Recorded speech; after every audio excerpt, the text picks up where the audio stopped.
மோசம் மாத்திரம் தான் கருத்திடத்தில் சமயம் வரணும். ஏன்னா தேவனுக்கு நடுங்கினது அவன் மட்டும்தான் கிட்ட வரணும், வேற யாரும் கிட்ட வரக்கூடாது. நீங்கள் எத்தனை பேர் ஆண்டவர் கிட்ட போக முடியும் சொல்லுங்க பார்க்கலாம். ஒரு அல்லையா நான் ஆண்டவர் கிட்ட நான் போவேங்கிறேன், ஒரு அல்ல சொல்லுங்க பார்க்கலாம். எனக்கு நடுக்கம் இருந்தால் தான் நீ ஆண்டவர் கிட்ட போகலாம். அது சமயத்தில் வர கூட ஜனங்கள் அவனை கூட ஏறி வர வேண்டாம் என்றார். ஒருத்த கூட அங்கே என்ன செய்யக்கூடாது, அருள் நெசக்கூட யாரும் அங்கே வரக்கூடாது. நீ பயந்து நடந்தா தாங்க நீ வரலாம், இல்லைன்னா நான் வர வேணான்னு சொல்லிடுவார். ரொம்ப ஜாக்கிரதாக பார்க்கணும். பயம் வேண்டும்.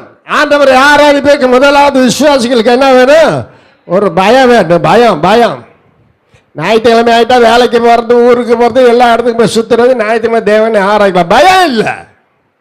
ஜீவனை தந்து சுகத்தை தந்து மட்டுமாய் நடத்தின தேவனுக்கு நன்றி சொல்ல வர்றதில்லை. கர்த்தரை தேடுகிற பிள்ளைகளை கர்த்தரா